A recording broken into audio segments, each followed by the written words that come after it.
কলকাতার বুকের এক রহস্যময় নাম লালবাজার। শুধু নামটা শুনলেই চোখের সামনে ভেসে ওঠে কলকাতা পুলিশের সদর দপ্তর, লাল রঙের বিশাল ঐতিহাসিক সেই বাড়ি। কিন্তু প্রশ্ন হলো, এই বাড়িটা লাল বলেই কি গোটা এলাকাটির নামও হয়েছিল লালবাজার, নাকি লালের পেছনে লুকিয়ে আছে আরো আরো পুরনো কোনো ইতিহাস? আজ ফান্ডামেন্টাল অভ্রনীলে চলুন খুঁজে দেখা যাক লালবাজার নামের পেছনে লুকিয়ে থাকা কোনো এক অজানা ইতিহাস। আজ থেকে প্রায় ২৫০ বছর আগে আজকের ব্যস্ত লালবাজার অঞ্চলটা ছিল একেবারে অন্যরকম। এখন যেরকম দেখেন সেরকম না, পুরো ছবির মতো সুন্দর একটি রাস্তা। বর্তমানের বিবাদী বাগের উত্তর পূর্ব কোণ থেকে বউবাজার পর্যন্ত বিস্তৃত ছিল সেই পথ। ইংরেজরা এই রাস্তাটিকে বলতো বেস্ট স্ট্রিট অফ ক্যালকাটা। লন্ডনের রাস্তার আদলে তৈরি সেই সড়কের ব্রিটিশ নাম ছিল অ্যাভিনিউ টু দ্য ইস্টওয়ার্ড, আর স্থানীয়দের কাছে সেটি পরিচিত ছিল গ্রেট বাংলো রোড নামে। কেন? কারণ এই রাস্তার ঠিক পাশেই দাঁড়িয়ে ছিল এক বিশাল প্রাসাদোপম বাড়ি, যার মালিক ছিলেন তৎকালীন কলকাতার অন্যতম ধনী ব্যবসায়ী জন পামার। আর আশ্চর্যের বিষয় কি জানেন? সেই রাস্তা আজও কিন্তু একই রকম ভাবে আছে। সেই বাড়িটিও এখনো আছে।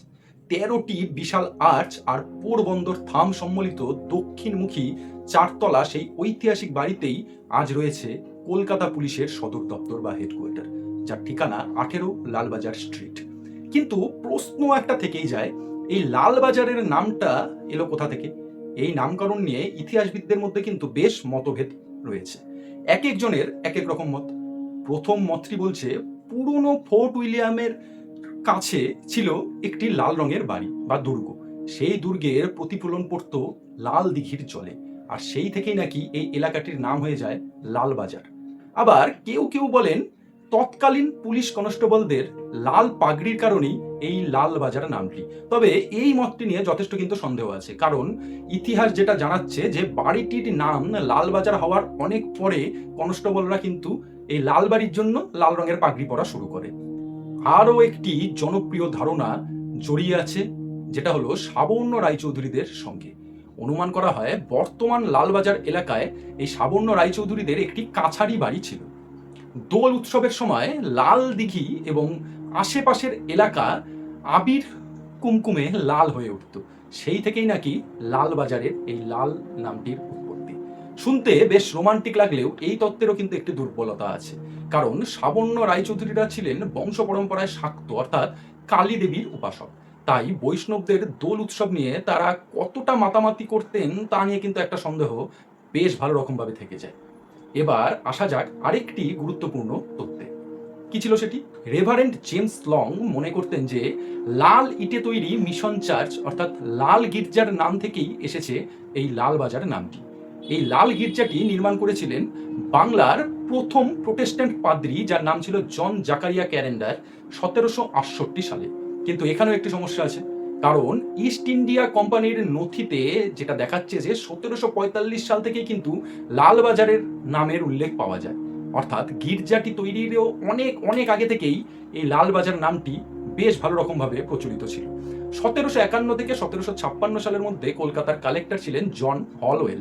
তিনি লিখেছিলেন এই অঞ্চলটি আদতে কোনো বাজারে ছিল না, অর্থাৎ এই অঞ্চলে কোনো বাজারই ছিল না, বরং জনবসতিপূর্ণ একটি এলাকা।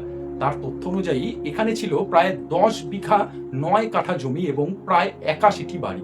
অন্যদিকে গবেষক ভোলানাথ চন্দ্র ১৯ শতকের মাঝামাঝি সময়ে এই লালবাজারকে একটি সাধারণ বাজার হিসেবে কিন্তু আবার উল্লেখ করেছেন। তার মতে এই বাজারের প্রতিষ্ঠাতা যিনি ছিলেন তার নাম ছিল লালমোহন বসাক, আর তার সেই লালমোহন বসাকের লাল নামটি থেকেই নাকি এই বাজারের পরবর্তীতে নাম হয় লাল বাজার, অর্থাৎ বাজারের মালিকের নামেই লালবাজার। তবে গল্প কিন্তু এখানেই শেষ নয়। অষ্টাদশ শতকের একদম শেষ দিকে লালবাজার অঞ্চল ছিল ব্রিটিশ সাহেবদের অন্যতম আড্ডাস্থল। মূল ভবনের গা ঘেঁষেই ছিল বিখ্যাত রিসোর্ট হারমোনিক ট্যাভার্ন। উচ্চবিত্ত ইংরেজ নারী পুরুষদের কাছে এটি ছিল অত্যন্ত জনপ্রিয়। প্রতি সন্ধ্যায় সুর আর সুরায় জমজমাট হয়ে উঠত এই ট্যাভার্ন। এমনকি ওয়ারেন হেস্টিংসের ফেয়ারওয়েল পার্টিও হয়েছিল কিন্তু এইখানেই। আর এখানেই পাওয়া যায় আরেকটি অদ্ভুত সূত্র। কি সেটি? পুরনো নথিতে লোল, LOLL এই শব্দের উল্লেখ পাওয়া যায়, যা এসেছে লোল শার্প থেকে, অর্থাৎ এক ধরনের লাল সুরা বা মদ। আর সেই সূত্র ধরেই ইতিহাস আরেকটি তথ্য দেয় যে লোল বাজার নামটিও কিন্তু সেভাবেই নাকি এসেছে। তাহলে কোনটা সত্যি? ফোর্ট উইলিয়ামের লাল রং, ব্রিটিশ পুলিশরা লাল রঙের পাগড়ি পরতো সেটি, দোলের আবির, লাল গির্জা, লালমোহন বসা, নাকি লাল সুরার থেকে লোল বাজার? সঠিক উত্তর আজও কিন্তু অমীমাংসিত। তবে একটা কথা বেশ পরিষ্কার, শুধু লাল রঙের বাড়ি থেকে যে লাল বাজারের নামের জন্ম হয়নি তা ইতিহাস কিন্তু অনেকটা ইঙ্গিত দেয়।